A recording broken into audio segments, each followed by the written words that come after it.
निम्नलिखित में से, पहला प्रश्न है हमारा, ठीक है ना, निम्नलिखित में से किसे भीमताल में लोक संस्कृति संग्रहालय की स्थापना का श्रेय दिया गया है? ठीक है, तो सेगर पाठक के द्वारा किया गया, यशोधर मठपाल के द्वारा किया गया, श्री कृष्ण जोशी के द्वारा किया गया, या शोभन सिंह जीना के द्वारा किया गया? तो बच्चों लोक संस्कृति संग्रहालय की जो स्थापना की गई ना, तो स्थापना होती है 1983 में। किसके द्वारा होती है? डॉक्टर यशोधर मठपाल के द्वारा। किसके द्वारा? यशोधर मठपाल के द्वारा होती है। और स्थापना हुई कहां पर है? तो खुटानी नौला। खुटानी नौला कहां पर है? ये भीमताल में। ठीक है ना, यहीं पर हमारा मत्स्य संग्रहालय भी है, तो हमारा भीमताल हमारे लिए क्या है? महत्वपूर्ण है। तो यहाँ पर इसका ऑप्शन कौन सा हो जाएगा बच्चों? ऑप्शन बी यहाँ इसका क्या हो गया? सही उत्तर हो चुका है। और यदि मैं बात करता हूँ सेगर पाठक के द्वारा, तो इन्हीं के द्वारा 1974 में क्या किया गया है? जो पहाड़ संस्था है हमारी नैनीताल की, इसकी स्थापना की गई है। ठीक है, पहाड़ संस्था के संस्थापक, ठीक है, फाउंडर किसके हैं? ये पहाड़ संस्था के। तो इन्हीं के द्वारा क्या निकाली जाती है? एक पहाड़ नामक पत्रिका भी निकाली जाती है। इस पॉइंट को भी आप ध्यान में रखेंगे, तो कहीं ये प्रश्न भी न पूछा जाए, इसके लिए आप तैयार रहिएगा सेगर पाठक के द्वारा। ठीक है ना, अगला प्रश्न आज का बच्चों आपसे पूछा जा रहा है कि निम्नलिखित में से किसे तत्कालीन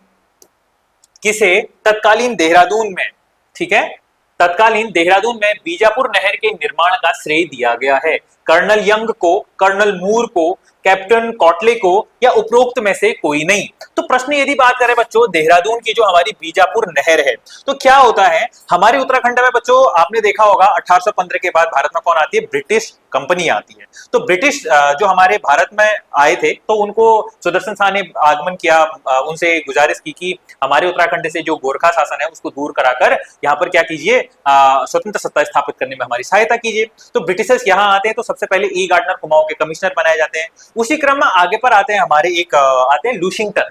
तो लुशिंगटन के काल में क्या होता है बच्चों? हरिद्वार में सूखा पड़ जाता है। ये कब की बात है? सन 1841 की। तो उस समय बीजापुर में 1841 में पीबी कॉटले, उनका नाम है प्रोफेसर पीबी कॉटले, इनके द्वारा क्या किया गया था बच्चों? बीजापुर की जो नहर है उसका निर्माण करवाया गया। इसी कारण इन्हीं को क्या कहा जाता है बच्चों? उत्तराखंड का भगीरथ। ठीक है, उत्तराखंड का भगीरथ कहा जाता है।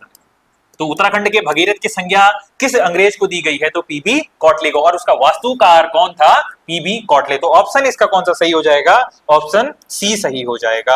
आप इस बात को ध्यान रखिएगा कि हमारी बीजापुर नहर कब बनी थी? 1841 में। और तत्कालीन यहाँ पर जो हमारा कमिश्नर था, ठीक है, कमिश्नर कौन था? तो लुशिंगटन। ठीक है, लुशिंगटन हमारा कौन था? कमिश्नर था, कुमाऊं कमिश्नर था। अगले प्रश्न की ओर बढ़ते हैं बच्चों आज के, कि पुगाड़ी, तिमारी, मिझारी निम्न में से किससे संबंधित है? यह हमारा उत्तराखंड का जो गोरखा काल है उससे संबंधित प्रश्न है, और अति महत्वपूर्ण प्रश्न है। क्या पूछ रहा है? क्या है ये? गोरखाकालीन स्थापत्य कला, गोरखाकालीन सैन्य व्यवस्था, गोरखाकालीन आभूषण थे, या गोरखाकालीन कर व्यवस्था थी? तो यदि मैं बात करता हूं बच्चों पुगाड़ी की, तो पुगाड़ी एक हिसाब से क्या हुआ करता था? हमारा सैन्य कर हुआ करता था। ठीक है ना, जो हमारे सैनिक हुआ करते थे उनके लिए जो लिया जाता था, जो हमारा ये क्या था? सैन्य कर हुआ करता था। क्या हुआ करता था? सैन्य कर, पुगाड़ी। अब बात करता हूं मैं तिमारी की, तो तिमारी क्या हुआ करता था? जो सुब्बा और नायक सुब्बा हुआ करते थे ना, क्या हुआ करते थे? कहा मैंने, सुब्बा और नायक सुब्बा, सुब्बा और नायक सुब्बा, इनको दिया जाने वाला जो कर था वो क्या था? हमारा तिमारी था। और अगली बात करते हैं यदि हम मिझारी की, तो मिझारी हमारा क्या हुआ करता था बच्चों? शिल्पकारी कर। क्या कर? शिल्पकारी कर। शिल्पकारों के द्वारा दिया जाने वाला जो कर था वो क्या था? मिझारी। तो इनमें से बच्चों किस बात को यहाँ पर सत्य किया जा रहा है? तो गोरखाकालीन कर व्यवस्था था, tax system of the Gorkhas. अगर मैं गोरखाओं की बात करता हूं बच्चों, तो गोरखाओं का जो उत्तराखंड में प्रवेश है, ठीक है, गोरखा का उत्तराखंड में प्रवेश, तो इनका प्रवेश कब होता है बच्चों? यदि मैं बात करता हूं कुमाऊं की, तो कुमाऊं में आते हैं ये 1790 में, और इन्हें बुलाने का श्रेय किसे जाता है? हमारे हर्षदेव जोशी को। ठीक है ना, हर्षदेव जोशी ने इनको क्या किया था? बुलाया था। और इन्हीं को जो हमारे राहुल सांकृत्यायन है, इन्होंने इसको किसकी संज्ञा दे रखी है? किसकी संज्ञा दे रखी है? तो विभीषण की। यह आपके लिए एक प्रश्न हो गया। और उसी के बाद यदि मैं बात करता हूं गढ़वाल की, तो गढ़वाल में बच्चों इन्होंने 1791 में एक बार हमला करते हैं, पर वहां पर क्या हो जाता है, दोबारा से इनके तिब्बत में आक्रमण हो जाता है। किसका? तिब्बत का नेपाल पर आक्रमण हो जाता है, तो उस कारण इनको पीछे लौटना पड़ता है। तो यहाँ पर गढ़वाल पर तो इनका 1791 में क्या होती है, लंगूरगढ़ की संधि, ठीक है, लंगूरगढ़ की संधि होती है। और ये लंगूरगढ़ की संधि किसके किसके बीच में होती है, तो गोरखा और हमारे प्रद्युम्न शाह, ठीक है ना, पंवार वंशी शासक प्रद्युम्न शाह। फिर उसके बाद क्या होता है, 1803 का जैसे ही गढ़वाल में भूकंप आता है बच्चों, ये सितंबर 1803 में, तो इसके बाद क्या हो जाता है, गोरखा राज शुरू हो जाता है, गोरखा राज गढ़वाल में शुरू हो जाता है। तो ये हमारा यहाँ पर प्रश्न बन चुका है। तो कुमाऊं में इनका कुल वर्ष कितना शासन रहा, 25 वर्ष इन्होंने शासन किया, क्योंकि 25 वर्ष मतलब 1815 से फिर कौन आ जाता है यहाँ उत्तराखंड में, ईस्ट इंडिया कंपनी आ जाती है बच्चों, ठीक है ना, ब्रिटिशर्स आ जाते हैं और कुमाऊं का पहला कमिश्नर एडवर्ड गार्डनर को बनाया जाता है। तो यहाँ पर इस प्रश्न का इस तरीके से हमने कुछ ऑपरेशन कर लिया है, कुछ फैक्ट यहाँ पर आपको कुछ पता चल चुके हैं। आगे अगले प्रश्न की यदि हम बात करते हैं, तो निम्नलिखित में से कौन सा उत्तराखंड द्वारा शुरू किया गया भारत का पहला खगोल पर्यटन अभियान है? इसको क्या बोला जाता है, एस्ट्रो टूरिज्म जो कैंपेन है वो लॉन्च किया गया बाय दी उत्तराखंड। तो उत्तराखंड के द्वारा बच्चों, जो खगोल का मतलब क्या है कि आकाशगंगा को यदि आप रात को देखते हैं तो तारे दिखते हैं आपको, तो उन तारों को दिखाने के लिए टूरिज्म को क्या किया जाए, उत्तराखंड में प्रमोट किया जाए। उसके लिए बच्चों उत्तराखंड के द्वारा एक हमारे यहाँ पर पहल लॉन्च की गई थी, जिसका नाम क्या है, नक्षत्र सभा। तो इसका ऑप्शन बी क्या हो जाएगा, सही हो जाएगा। अति महत्वपूर्ण प्रश्न आपसे बताया जा रहा है, ये पिछले आपसे प्रश्न पूछा गया है एक बार, तो ये हमारा आपके सामने था। अगला प्रश्न पूछ रहा है, नदियों को उनके उद्गम स्थल के रूप में सुमेलित कीजिए। यदि मैं पहली बात करता हूं भिलंगना की, तो भिलंगना का उद्गम कहां होता है, मंदाकिनी का कहां होता है, सरस्वती का कहां होता है, अलकनंदा का कहां होता है, रामगंगा कहां होता है।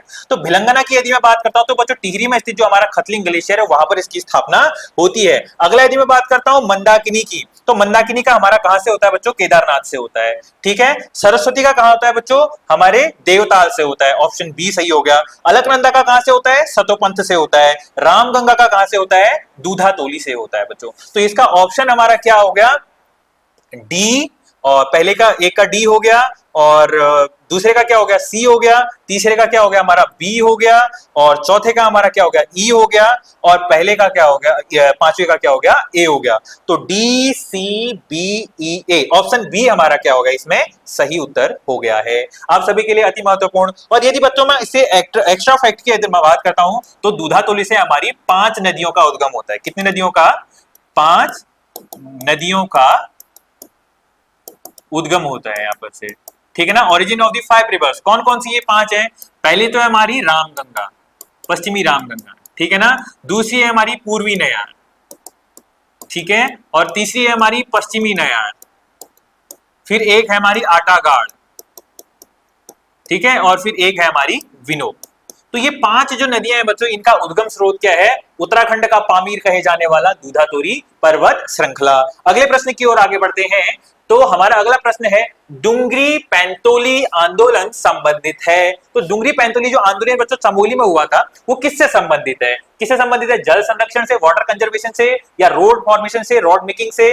थर्ड है हमारा बांज, जो हमारा ओक ट्री होता है, उसके जंगलों के उद्यान विभाग को हस्तांतरित करने के लिए, या भूमि संसाधन प्रबंधन से। तो यदि मैं बात करता हूं बच्चों डुंगरी पैंतोली आंदोलन की, तो इसकी जो ये होता है हमारा, ये कब किस वर्ष होता है, हमारे 1980 में होता है। कहां होता है ये, चमोली में होता है। और इसके होने का कारण क्या था बच्चों, बांज के वृक्षों को जो उद्यान विभाग है, जो हमारा हॉर्टिकल्चर है, उसको हस्तांतरित करना था। तो इसका ऑप्शन क्या हो जाएगा, सही सी ऑप्शन हो जाएगा, ठीक है ना। तो आंदोलन से भी आपसे पूछा जा रहा है, पानी रखो आंदोलन किससे संबंधित है, सच्चिदानंद भारती से। आपको जो हमारा मैती आंदोलन है, जो हमारे कल्याण सिंह है, उनके द्वारा आपको सभी जो हमारे आंदोलन है उन्हें भी याद करना है, ठीक है ना। तो उनके बारे में ज्यादा डिस्कस ना करते हुए आप उसको पढ़िएगा, क्योंकि हमारी वीडियो और लेंथी हो जाएगी। तो अगले प्रश्न की ओर हम बढ़ते हैं। तो फिर अगला प्रश्न आपसे पूछ रहा है, चीनी यात्री वेनसांग के द्वारा निम्नलिखित में से किस स्थान की यात्रा का ऐतिहासिक वर्णन नहीं मिलता है। बच्चों ध्यान दीजिएगा, नहीं मिलता है। तो यदि मैं बात करता हूं चीनी यात्री वेनसांग की,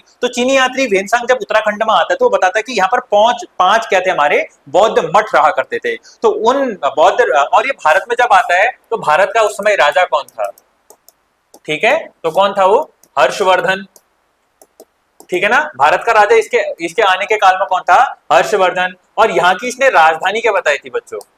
राजधानी क्या बताई थी इसने? ब्रह्मपुर बताई थी।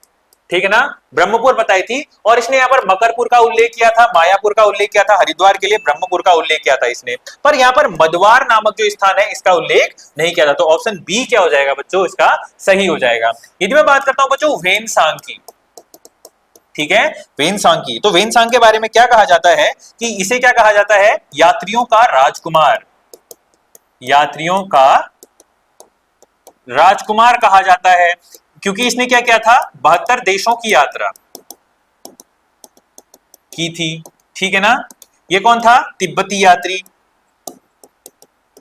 क्या था? तिब्बती यात्री थी। अब कोई ट्रैवलर है बच्चों तो वो व्लॉग बनाएगा, उस समय तो मोबाइल फोन नहीं हुआ करते थे, तो इनके द्वारा क्या किया जाता? अपना यात्रा वृतांत लिखा जाता था। तो इसका जो यात्रा वृतांत है या इसकी जो पुस्तक है, उस पुस्तक का नाम बच्चों बहुत महत्वपूर्ण है, उसका नाम है सी यू की। ठीक है ना। तो ये हमारा किसके बारे में हो गया?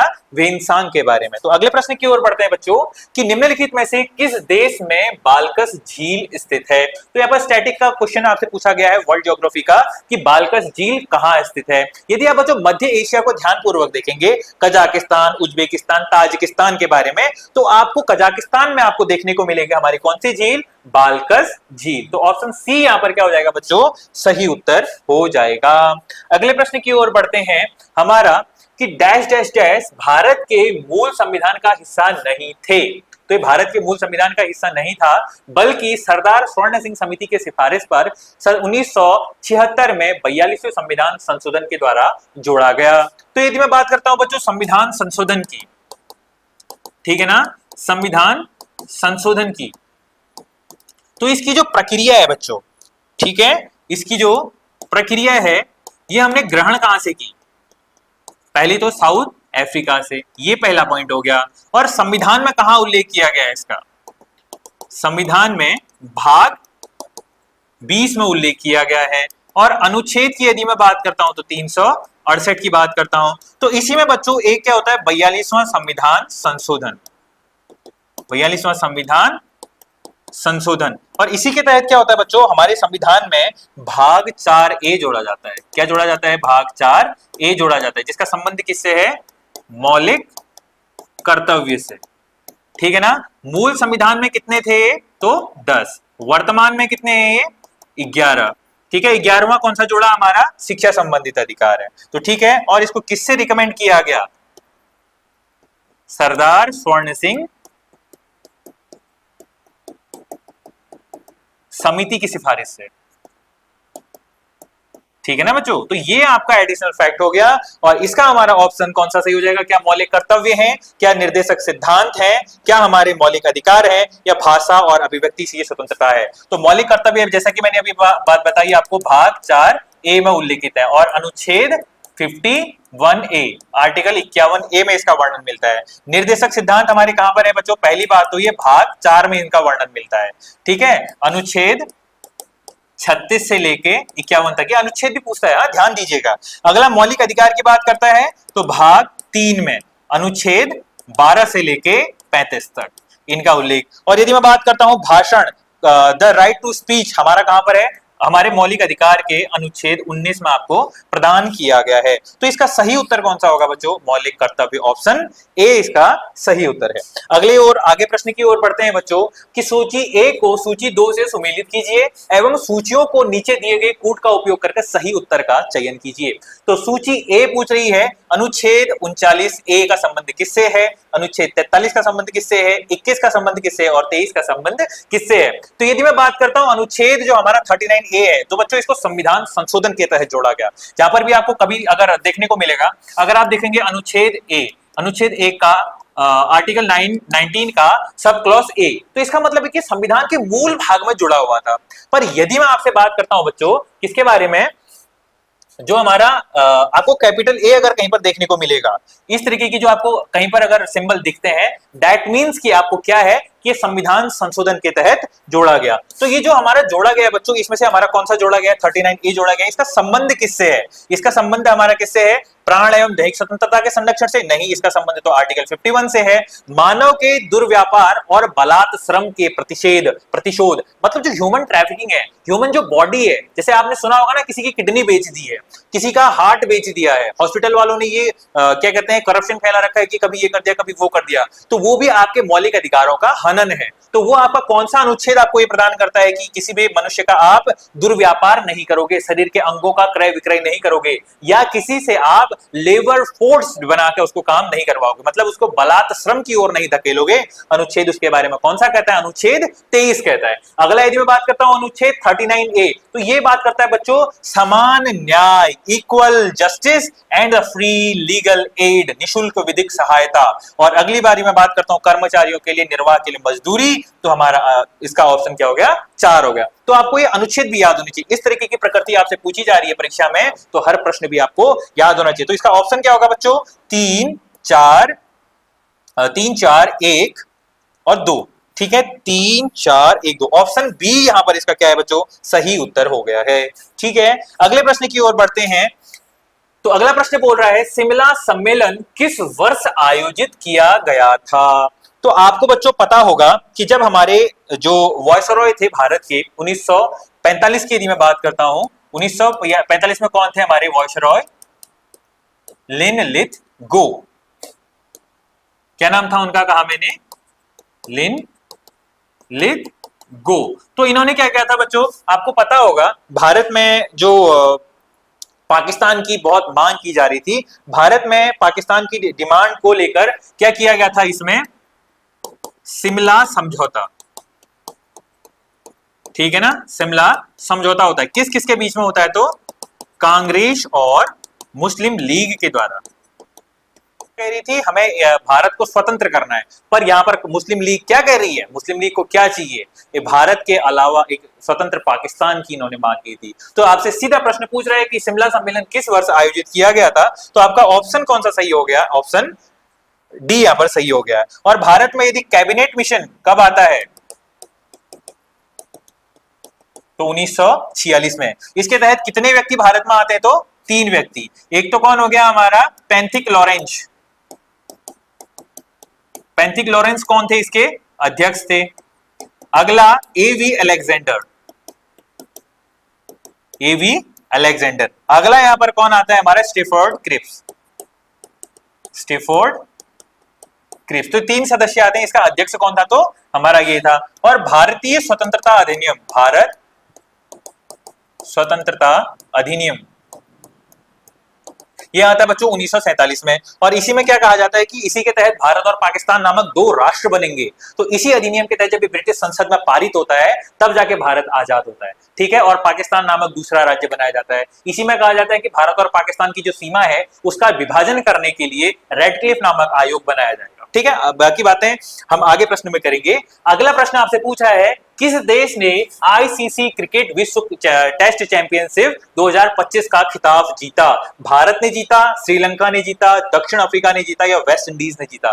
तो इसका जो ऑप्शन है बच्चों 27 वर्ष के बाद दक्षिण अफ्रीका ने इस मैच को जीता है। ठीक है, करंट अफेयर में ये पूछा गया है और आगे पूछे जाने की और संभावना है। आसपास के जो अपने राज्य की परीक्षाएं हो रही हैं उनको मद्देनजर रखते हुए जो परीक्षा नियंत्रक है वो बहुत डीप से सटीकता से आपसे प्रश्न पूछ रहा है। तो क्रिकेट खेल से संबंधित, टेनिस खेल से संबंधित, विंबलडन हमारा पूछा जा सकता है, फ्रेंच ओपन पूछा जा सकता है। 4 प्रकार की जो हमारे विंबलडन होते हैं, जो टेनिस के खेल होते हैं, उन्हें मद्देनजर रखते हुए अगले प्रश्न की ओर बढ़ते हैं। अगला प्रश्न पूछ रहा है Indian space research organisation, ISRO की यदि मैं बात करता हूं तो अंतरिक्ष में कौन सी सफलतापूर्वक उगाई फसल कौन सी उगाई जो अंतरिक्ष से आधारित कृषि अनुसंधान में एक मील का पत्थर साबित हुई? मक्का, चावल, लोबिया या गेहूं? तो बच्चों आपने कुछ दिनों पहले सुना होगा कि भारत के एक हमारे जो लखनऊ के जो हमारे शुभांशु शुक्ला है, कौन? शुभांशु शुक्ला। ठीक है बच्चों, ये कहां गए थे? तो ये गए थे बच्चों स्पेस पर। ठीक है, स्पेस में गए। अब स्पेस में गए तो किस मिशन के तहत? तो इनका जो मिशन था बच्चों उसका नाम था एक्सियोम मिशन, एक्सियोम मिशन। और ले कौन गया था इसको? तो नासा ले गया था। ठीक है ना। अब नासा जब ले गया था तो शुभांशु शुक्ला के द्वारा यहाँ पर क्या किया गया था कि यहाँ पर कुछ हमारे सफलतापूर्वक फसल उगाई जाने के लिए यहाँ पर बात की गई थी, तो लोबिया के जो बीज है वो वहां पर पहुंचाए गए थे, ठीक है ना बच्चों। और यदि मैं आपसे बात करूं शुभांशु शुक्ला की, तो इनका संबंध कहां से, ये कहां से हमारे बिलोंग करते हैं, तो इनका संबंध है बच्चों लखनऊ से। इनका संबंध कहां से है, लखनऊ उत्तर प्रदेश से। अब ये भारत में आए, प्रधानमंत्री ने इनका स्वागत किया और ये अपने अंतरिक्ष के जो भी इन्होंने महसूस किया 15 दिन वहां, वो सभी यहाँ आके बता रहे हैं, ठीक है ना। तो हमारा इस प्रश्न का ऑप्शन सी क्या हो गया बच्चों, सही उत्तर हो गया है। अगला प्रश्न पूछ रहा है, भारतीय संविधान के अनुच्छेद 170 में कहा गया है कि राज्य विधानसभा legislative assembly of the state में मैक्सिमम अधिकतम इतनी सदस्य और न्यूनतम 60 सदस्य संख्या हो सकती है। आपको यदि पता होगा अनुच्छेद 170 क्या बताता है, ये कि राज्य में जो हमारी क्या है, विधानसभा लेजिस्लेटिव असेंबली, ठीक है ना, विधानसभा, इसी को क्या बोला जाता है, लेजिस्लेटिव असेंबली, ठीक है ना। तो इसमें बच्चों इसका उल्लेख कहां किया गया, अनुच्छेद 170 में किया गया। ये किसका भाग है, ये भाग 6 के अंतर्गत उल्लेख किया गया है। तो इसी के अंदर बच्चों मैक्स, पहले सबसे पहले तो इसकी आयु बताते हैं। इसमें सदस्यता की आयु, सदस्यता की न्यूनतम आयु, ठीक है, मिनिमम एज, न्यूनतम आयु तो कितनी होती है बच्चों, किसी भी विधानसभा का सदस्य बनने के लिए 25 वर्ष। कितने वर्ष, 25 वर्ष। और यदि मैं आपसे बात करता हूं इसमें जो अधिकतम सदस्य संख्या हो सकती, न्यूनतम सदस्य संख्या लिखो पहले, न्यूनतम सदस्य संख्या है वो तो आपको दिख रही है 60 है। कितनी है, 60 है। पर यदि जो इसकी मैं बात करता हूं अधिकतम की, तो अधिकतम कितने हो सकते हैं इसमें, 500 हो सकते हैं। तो ऑप्शन आपका कौन सा सही है इसमें, 430, 530, 500 और 450, तो कौन सा ऑप्शन सही हो गया इसका, ऑप्शन सी सही हो चुका है, ठीक है। और इसी के बाद राज्यों में एक क्या होती है, विधान परिषद होती है, जो कि भारत में कुल 6 राज्यों में है, ठीक है ना। अगला प्रश्न पूछ रहा है कि सुंदरवन किस प्रकार के वनों का वनों के लिए प्रसिद्ध है। सुंदरवन आपको राष्ट्रीय उद्यान कहां देखने को मिलता है, पश्चिम बंगाल में, ठीक है ना। जो गंगा और ब्रह्मपुत्र का जो डेल्टा स्थान है जहां पर ये समुद्र में जाने वाली तैयार होती है, तो उस स्थान पर कौन सा वन है हमारा, सुंदरवन है। यदि मैं आपसे बात करता हूं सुंदरवन राष्ट्रीय उद्यान, क्या, सुंदरवन राष्ट्रीय उद्यान, ये है कहां बच्चों, तो पश्चिम बंगाल में। और यहां पाई जाने वाली जो फसल है या यहां पाए जाने वाले जो पौधे हैं, ये कौन सी वनस्पति होती है, मैंग्रोव वनस्पति, मैंग्रोव वनस्पति, ठीक है ना। इसका ऑप्शन कौन सा सही है बच्चों, ऑप्शन ए सही है, ठीक है, option A is the right answer. अगला प्रश्न यदि मैं आपसे बात करूं क्या है, Sundarban are the famous for which of type of, okay ये तो हो गया इसका क्या, मैंग्रोव फॉरेस्ट, ठीक है, मैंग्रोव वनस्पति। अगला प्रश्न पूछ रहा है कि नॉर्वे की राजधानी कौन सी है, the capital of Norway is Podgorica, अगला है ओस्लो, विंडहॉक या मनीला। तो यहाँ पर इसकी ऑप्शन कौन सा हो गया सही, ऑप्शन बी सही है। अच्छा पहले से पॉइंट है, तो क्या है, ये हमारे क्या है, ओस्लो। और फिलीपींस की राजधानी क्या है, मनीला, जहां से हमारे क्या प्रदान किए जाते हैं, एशिया का नोबल रेमन मैग्सेसे अवार्ड, ठीक है। अगला प्रश्न पूछ रहा है, भारत का Mars orbit mission MOM mission कब प्रक्षेपित किया गया था। इंडियाज मार्स ऑर्बिट मिशन, जिसको शॉर्ट में बोला जाता है MOM mission, was launched in, तो बच्चों इस मिशन को लॉन्च किया गया था 2013 में। और जब ये जाता है तो इसे क्या कहा गया है, मार्स का जो ध्रुवी, जो मतलब ऑर्बिट है, कक्षीय जो हमारा उपग्रह भेजना था, तो ये क्या है, मार्स ऑर्बिट मिशन, ठीक है। इसका मतलब है कि जो मंगल है ना, तो मंगल के अंदर हमें एंट्री नहीं करनी है, बल्कि इसके बाहर जो इसका कक्ष है, उस जो कक्ष है, ऑर्बिट है, उसमें हमको क्या करना था, ग्रह पहुंचाना था। तो मंगल कहां पर है बच्चों, तो आपने जब सोलर सिस्टम देखा होगा तो सबसे पहले आता है हमारा क्या, सूर्य आता है, ठीक है। सूर्य के बाद क्या आता है, बुध आता है, बुध के बाद क्या आता है, शुक्र आता है, ठीक है, पृथ्वी की जुड़वा बहन। फिर इसके बाद आता है क्या है, पृथ्वी। तो पृथ्वी के बाद क्या आता है बच्चों, मंगल, ठीक है, मंगल आता है। और एक ऐसा ग्रह है मंगल। फिर इसके बाद क्या आता है, एस्टेरॉइड बेल्ट आती है, एस्टेरॉइड बेल्ट आती है, ठीक है। फिर इसके बाद क्या आता है, बृहस्पति। बृहस्पति के बाद क्या आता है, शनि।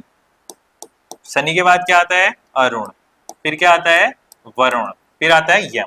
ठीक है, तो ये हमारा क्या हो गया बच्चों, सौर परिवार हो गया। इसमें से नजदीक में सबसे ज्यादा कौन सा हो गया, बुध हो गया, और हमारा पृथ्वी तीसरे नंबर पर होगी। इसमें बच्चों एक जो हमारा शुक्र है और जो हमारा अरुण है, इन दोनों की गति क्या होती है, सामान्य के विपरीत होती है। जैसे हमारे सारे के सारे ग्रह क्या करते हैं, पूर्व से पश्चिम से पूर्व की ओर घूमते हैं, ठीक है ना। पर ये जो शुक्र और हमारा अरुण है, इसमें क्या होता है, शुक्र और अरुण है, इनकी गति किस दिशा में होती है, विपरीत। अब विपरीत का अर्थ क्या हो गया बच्चों, पूर्व से पश्चिम।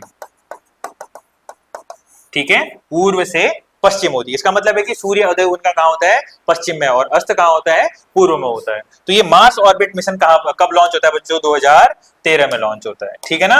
और 2000 जो हमारा 2000 रुपए का नोट जो अभी एक्सपायर हो चुका है, उसमें भी किसको दिखाया गया था, हमारे मंगल ग्रह को। और इसके दो उपग्रह होते हैं, फोबोस और डीमोस। पृथ्वी का कौन सा हो गया, चंद्रमा। इसके कौन से हो गए, फोबोस और डीमोस हो गए। और सर्वाधिक उपग्रहों वाला ग्रह कौन सा हो गया, हमारा शनि हो गया। पृथ्वी की जुड़वा बहन कौन सी होगी, शुक्र हो गया है। ठीक है, अगले प्रश्न की ओर बढ़ते हैं कि राष्ट्रीय बालिका दिवस कब 2025 निम्नलिखित में से किस तिथि को मनाया गया।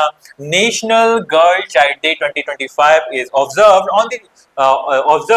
On which of the following date. तो कब मनाया जाता है बच्चों, हमारे 24 जनवरी को प्रतिवर्ष राष्ट्रीय बालिका दिवस मनाया जाता है।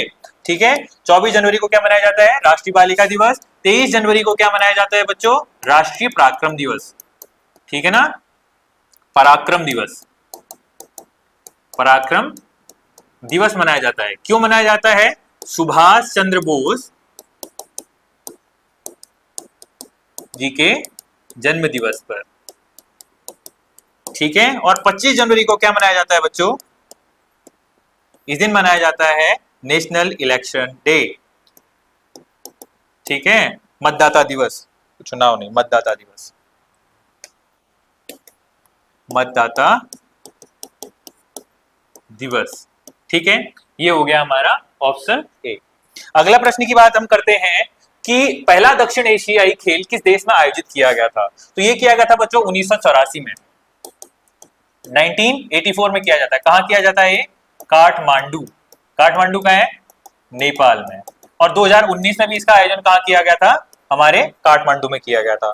तो इसका ऑप्शन कौन सा होगा बच्चों, डी, ऑप्शन डी, नेपाल। ठीक है ना, नेपाल की राजधानी क्या है, काठमांडू। आजकल बहुत चर्चा में है नेपाल, और आने वाले भावी जो परीक्षाएं होने वाली हैं, तो उन परीक्षाओं में भी आप ध्यान रखिएगा। नेपाल में बहुत ज्यादा जो युवाओं के द्वारा किया गया है ना विरोध सरकार का। केपी शर्मा ओली वहां के मुख्य प्रधानमंत्री थे, उनको वहां से हटा दिया गया। शेर बहादुर देवबा जो थे, उनकी पत्नी को जला दिया गया। बहुत अभी आक्रामक स्थिति हो रही है नेपाल की। ठीक है ना, तो इन बातों को भी ध्यान रखिएगा, भावी भविष्य में इसे कई सारे प्रश्न पूछने को बन सकते हैं। ठीक है, अगले प्रश्न की ओर बढ़ते हैं बच्चों।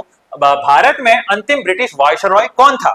ठीक है, अंतिम वायसरॉय कौन था, सी राजगोपालाचारी, रिपन, लॉर्ड माउंटबेटन या कैनिंग। यदि मैं बात करता हूं बच्चों आप लोगों से वायसरॉय के बारे में, तो वायसरॉय जो पद आता है, ये पद आता कब है, 1858 के भारत शासन अधिनियम में। भारत शासन अधिनियम में आता है। और इस पद का जब उजागर हो जाता है, तो इसका अंत कब होता है, समाप्त, अंतिम कब बनता है। तो अंतिम कब होता है इसका, 1947 के जो गवर्नमेंट ऑफ इंडिया, जो इंडिया इंडिपेंडेंट एक्ट है, उसके साथ इसका समाप्त हो जाता है। तो उसके बाद हमारा जो लास्ट वायसरॉय बना, वो कौन बना, लॉर्ड माउंटबेटन। ठीक है, और उसके बाद क्या होता है, एक नया पद आता है जिसको बोला जाता है गवर्नर जनरल। ठीक है, इसी में बताया जाता है जो मैंने आपको बताया ना, इंडिया इंडिपेंडेंट एक्ट। तो इसके बाद क्या होता है, इसमें एक गवर्नर जनरल का पद रिक्रिएट होता है, दोबारा से सृजित होता है इस पद का। तो इसके साथ भी पहला, स्वतंत्रता के बाद स्वतंत्र भारत का पहला गवर्नर जनरल। यहां पर यह प्रश्न बनेगा, अब क्या प्रश्न बनेगा, स्वतंत्र भारत का पहला गवर्नर जनरल कौन था, तो माउंटबेटन, माउंटबेटन था। अब उसके बाद पूछा जाता है स्वतंत्र भारत का प्रथम भारतीय और अंतिम वायसरॉय, प्रथम भारतीय और अंतिम वायसरॉय, तो वो कौन था बच्चों, सी राजगोपाला चारी। डीप में प्रश्न समझने की जरूरत है, तब जाके ये प्रश्न समझ में आएगा, वरना यहाँ पर दोनों ऑप्शन दिए गए हैं। ऑप्शन ए राजगोपालाचारी भी है, सी माउंटबेटन भी है। अब आपको ध्यान देने की जरूरत है कि भारत में अंतिम ब्रिटिश वॉइसरॉय कौन था। तो वॉइसरॉय तो था हमारा लॉर्ड माउंटबेटन। पर कई बच्चों के दिमाग में आ रहा होगा सर चक्रवर्ती राजगोपालाचारी थे। नहीं बच्चों, स्वतंत्रता अधिनियम 1947 के बाद क्या होता है, गवर्नर जनरल के पद को दोबारा से सृजित किया जाता है। तब कहा जाता है स्वतंत्र भारत का प्रथम भारतीय और अंतिम गवर्नर जनरल कौन थे, सी राजगोपालाचारी। तो इसको मद्देनजर रखते हुए हमारा जो ऑप्शन कौन सा सही हो जाएगा, ऑप्शन सी सही है। ठीक है बच्चों, ठीक है। हाँ, तो आगे प्रश्न की ओर बढ़ते हैं और अगला प्रश्न आपका है कि हिंदी से संबंधित है। हमारा क्या है, हिंदी से पूछे जाने वाले प्रश्न है। नाच तद्भव शब्द है, नाच क्या हमारा तद्भव शब्द है, उसका तत्सम शब्द क्या होगा। तो तत्सम शब्द क्या होते हैं बच्चों, तत् मतलब उसके समान, किसके समान, संस्कृत के समान। तो जो शब्द संस्कृत के समान है वो कौन सा है, दस नहीं, नव नहीं, ये तो हमारे सारे के सारे होंगे, और ने नहीं, तो क्या होगा, नृत्य। नाच का क्या होगा, नृत्य, हमारा सी सही उत्तर होगा। अगले प्रश्न की ओर बढ़ते हैं। आविष्कार, आविष्कार एक अशुद्ध शब्द है। अच्छा ठीक है, इसने पहले बोल दिया कि अशुद्ध शब्द है। निम्नलिखित में से सही शब्द का चयन कीजिए। क्या होगा, आविष्कार, आविष्कार, आविष्कार, आविष्कार या उपयुक्त में से कोई नहीं। तो ध्यान देना बच्चों, ये लिखा हुआ है आविष्कार, आविष्कार लिखा हुआ है, ठीक है ना। तो इसका जो शुद्ध होगा वो क्या होगा, हमारा आविष्कार। ठीक है, तो कौन सा ऑप्शन सही है आपका, ऑप्शन ए इसके लिए सही उत्तर है। ठीक है, ध्यान देंगे, प्रत्येक शब्द शुद्धि में भी ध्यान देंगे आप लोग। ठीक है बच्चों, आज आपके लिए इतने ही प्रश्न हैं। बाकी अगले कुछ प्रश्न आपके लिए अगले स्लाइड में या अगले क्लास में लेके आई जाएंगे। तो तब तक के लिए बने रहिएगा। हमारी बेसिक क्लासेस को लाइक करना मत भूलिएगा, शेयर करना मत भूलिएगा, क्योंकि आपका एक लाइक हमें हौसला अफजाई करता है, आपका एक कमेंट हमें और आगे आपके लिए अच्छे वीडियोस बनाने के लिए मदद करता है। तो आप सभी लोगों का बहुत बहुत धन्यवाद। आपके उज्जवल भविष्य की कामना करते हुए जाते जाते हमारे चैनल को लाइक करना, शेयर करना, सब्सक्राइब करना मत भूलिएगा। आज के लिए इतना ही, बहुत बहुत धन्यवाद।